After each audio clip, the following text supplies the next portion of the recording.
And breaking now at 4, a homeowner charged. That is the major decision announced today by the Boone County prosecutor in the death of a woman in Whitestown who went to the wrong address as part of her job cleaning houses. This is a major story that you at home have had a lot of interest in. Right now, that homeowner, Kurt Anderson, is in the Boone County Jail facing a charge of voluntary manslaughter.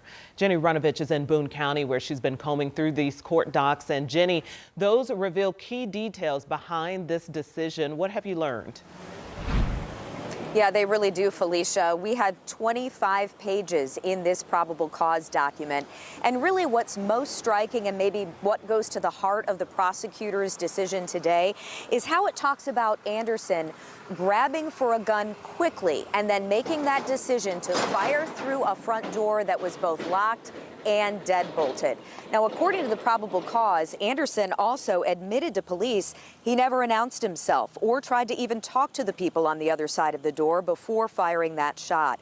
Immediately afraid, assuming a break-in, according to court documents, grabbing his gun and shooting. That's why the prosecutor says after reviewing the evidence, the standard ground law just doesn't fit Anderson's actions that day. Court documents describe how Maria Florinda Rios Perez and her husband went to the address they were given by their boss to clean a home. Well, it turned out to be the wrong address. They tried the keys in the door around 7 a.m. and that noise is what woke up Anderson and his wife inside.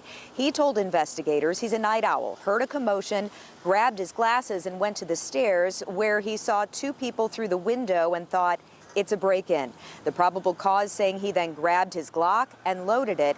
He also told police he'd been a gun owner since 2023, but he'd never fired his own gun, even at a range.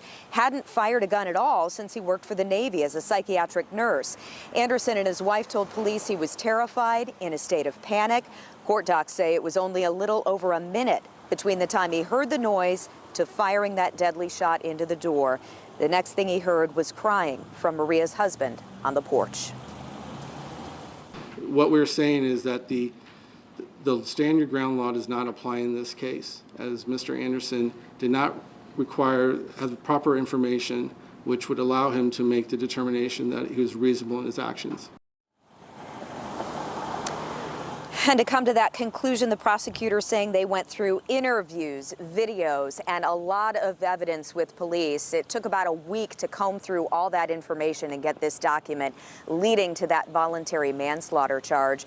Kurt Anderson is now in the Boone County Jail. He's being held on no bond for now until his initial hearing. That's when the judge will determine a bond. That hearing set for Friday. But Dustin and Felicia, the prosecutor also calling this an extremely rare case, especially here in Boone County, and he expressed sympathy for the family involved here too.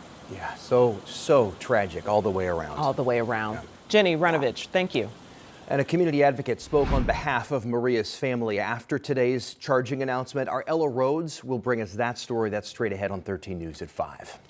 Also this afternoon, the family of an Indianapolis man says they are still in shock after he was killed in a double shooting over the weekend. This was the scene Saturday on Indy's near South Side. Crime scene tape surrounded a home near Union and Iowa streets. 44-year-old Jason Griffin died after getting to the hospital. His girlfriend also shot but survived. And as our Ashton Hackman explains, the man's family is calling this shooting simply cold-blooded.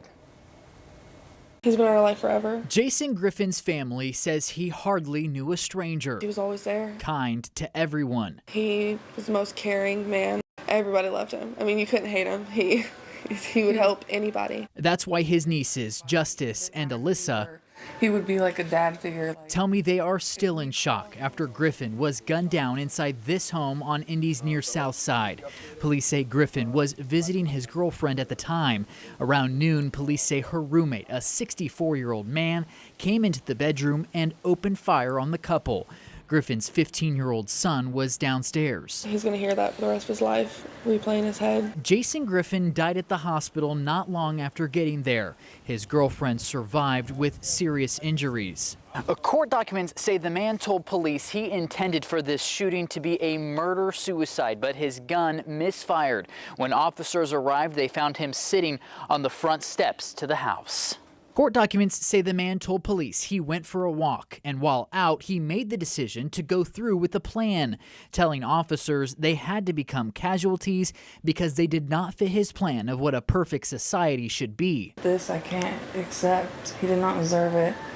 And his son don't deserve it.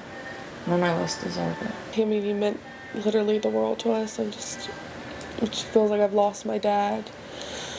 And I feel like my son was robbed of getting to grow up to know the amazing man he was and just how good of a guy he was. A family determined to make sure Jason Griffin is remembered for the father figure he was, not the violence that took him.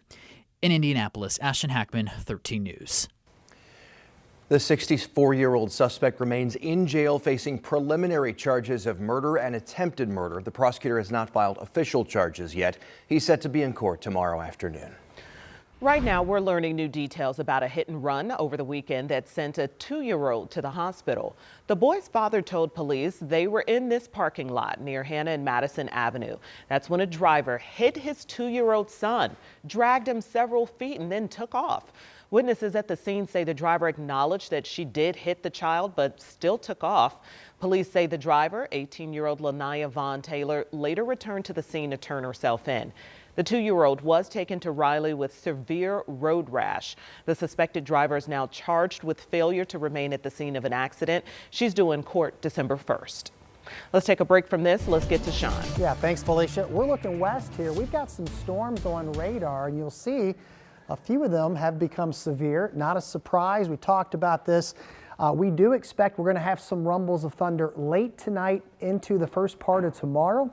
And there's a chance we could get a few hailers around here, but your evening is definitely on the quiet side despite the fact we've had that cloud cover come in.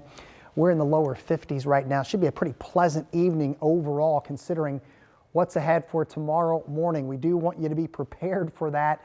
It is going to be a rainy commute and school drop-off here, and temperatures in the low 40s. Rumbles of thunder possibility, and possibly some areas of hail.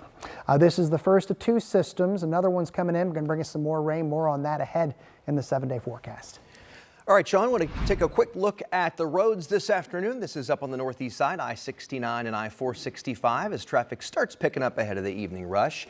And drivers are going to be noticing some changes on the roads all around Indy. That's because some projects are wrapping up while some others are extending. Lindsay Monroe breaks down what you need to know. It is Monday, November 17th. I'm Lindsay Monroe, and I've got some good news and bad news when it comes to some traffic updates for you this week. We'll start with the bad news, and that's going to be a continuation of a weekend project that was supposed to come to an end, but will last now through the end of this week. This is going to be in those collector lanes, I-65 southbound, and between the North Split and Fletcher Avenue. There will be continued lane restrictions through the end of this week.